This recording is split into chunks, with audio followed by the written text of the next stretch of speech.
అందరికీ నమస్కారం. ఈ రోజు వరకు మీరు చూస్తున్న వైజాగ్ వేరు. రేపటి నుంచి మీరు చూడబోతున్న వైజాగ్ వేరు.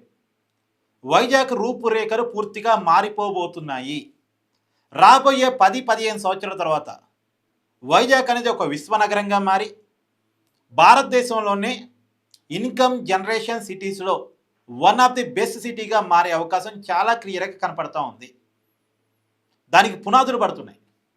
మంగళవారం నాడు గూగుల్ అనుబంధ రైడన్ వాళ్ళు దాదాపు 1,50,000 కోట్ల రూపాయల పెట్టుబడితో పెడుతున్న డేటా సెంటర్స్ కావచ్చు, ఏ హబ్ కావచ్చు, అలాగే సబ్సీ కేబుల్స్ ద్వారా సముద్రపు భాగం నుంచి ఇతర దేశాలతో కనెక్టివిటీ చేపడుతున్నటువంటి ప్రాజెక్టుకి కావచ్చు శంకుస్థాపన జరగబోతూ ఉంది ఆంధ్రప్రదేశ్ ముఖ్యమంత్రి చంద్రబాబు నాయుడు గారి చేతుల మీదుగా. మొత్తం 3 చోట్ల డేటా సెంటర్స్ ఏర్పాటు చేయబోతున్నారు. ఒక చోటేమో 266 ఎకరాలు, ఇంకొక చోట 166 ఎకరాలు, ఇంకొక చోట 174 ఎకరాలు, మొత్తం 3 కలిపి దాదాపుగా 600కి పైచిలు ఎకరాల్లో 3 డేటా సెంటర్స్ ఏర్పాటు కాబోతూ ఉన్నాయి. వీటితో పాటు ఏ హబ్ అంటే ఆర్టిఫిషియల్ ఇంటెలిజెన్స్ సంబంధించిన వర్కౌట్స్ కూడా వైజాగ్ కేంద్రంగా గూగుల్ చేయబోతూ ఉంది.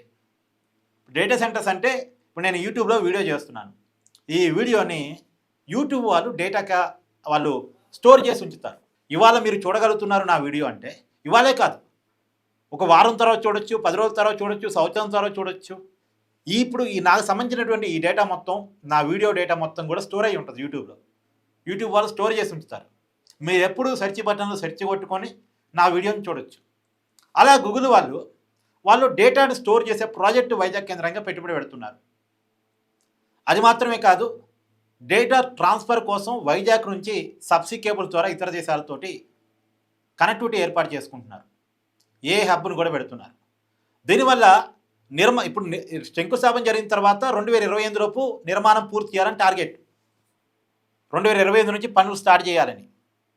అంటే ఈ 2.5 సంవత్సరాల్లో వీటి భవనాల నిర్మాణం కోసం కావచ్చు, ఈ డేటా సెంటర్స్ ఏర్పాటు కోసం కావచ్చు, వందలాది మంది, వేలాది మంది కార్మికులకు పని దొరికింది.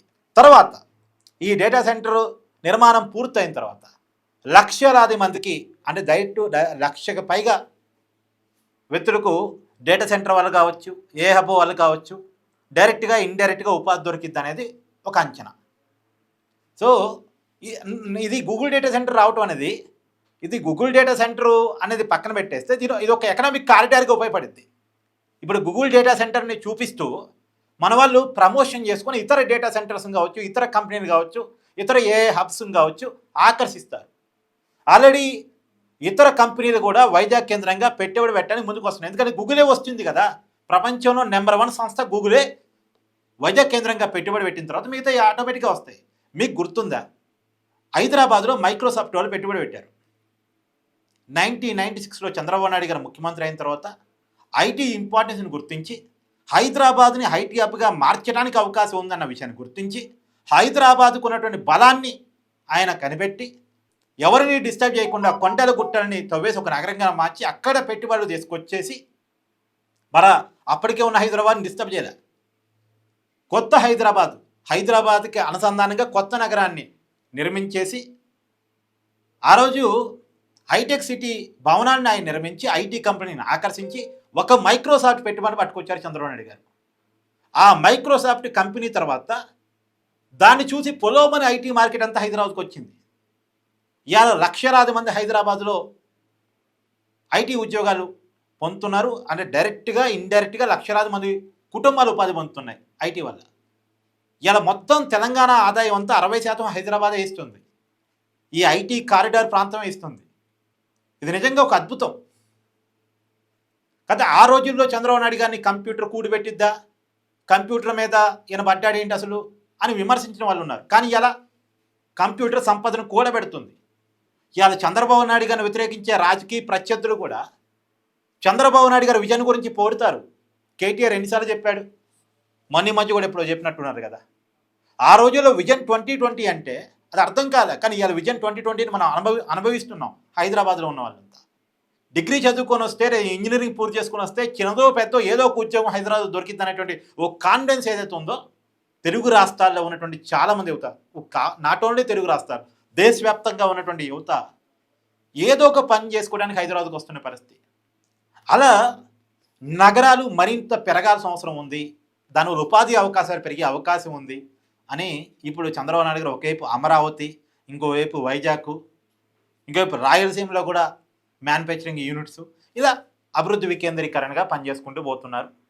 వైజాగ్ ఉన్నటువంటి బలాల రీత్యా వైజాగ్లో ఏమేమి పెట్టుబడులు తీసుకురావచ్చు అవన్నీ తీసుకొస్తూ వైజాగ్ని ఒక రూపం ఇప్పటివరకు మనం దేశంలో అతిపెద్ద ఆర్థిక నగరంగా, ఆర్థిక రాజధానిగా ముంబైని చూస్తాం.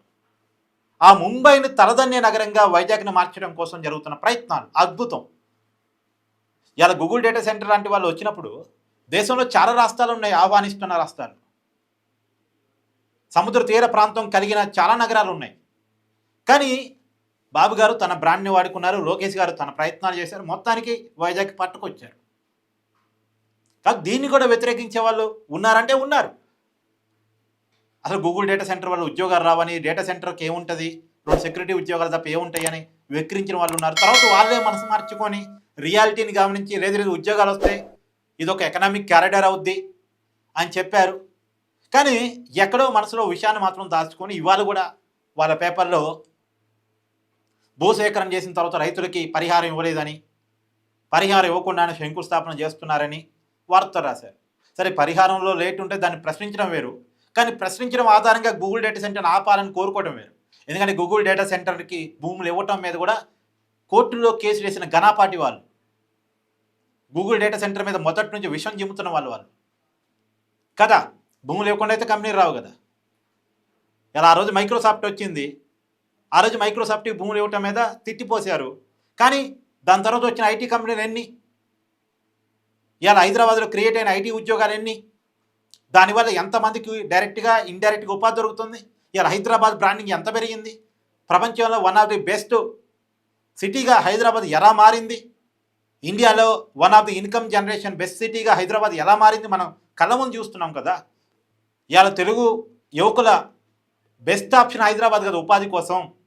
దాన్ని అంటే అలాంటి నగరాన్ని మరింతగా నిర్మించుకోవాల్సిన అవసరం ఉంది కదా. ఇప్పుడు వైజాగ్ మీద చంద్రబాబు నాయుడు గారు ఎక్కువ దృష్టి పెడుతున్నారు, ఇంకోవైపు అమరావతి మీద దృష్టి పెడుతున్నారు.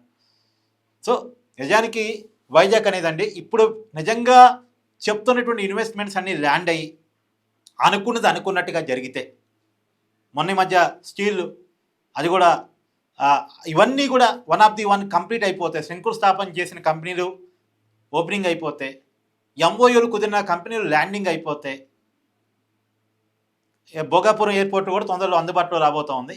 నిజానికి వైజాగ్ రూపురేఖలు మారిపోబోతున్నాయండి. అంటే అమెరికా వెలుపల పెడుతున్న అతిపెద్ద డేటా సెంటర్ గూగుల్ అనుబంధ రైట్ అని వాళ్ళు వైజాగ్లో పెడుతుంది. అనకాపల్లి జిల్లా ఆ వైజాగ్ మొత్తం ఆ సిటీ పరిధి మొత్తం కూడా అద్భుతంగా తయారయ్యే పరిస్థితి క్లియర్గా ఉంది. మొత్తం దేశంలో ఉన్న వాళ్ళంతా వైజాగ్లో ఉద్యోగాల కోసం వస్తారు. సో ఈ గూగుల్ డేటా సెంటర్ ఏర్పాటు దానివల్ల కలిగేటువంటి బెనిఫిట్స్ మీద మీ అభిప్రాయాన్ని కామెంట్ చేయండి. Thank you.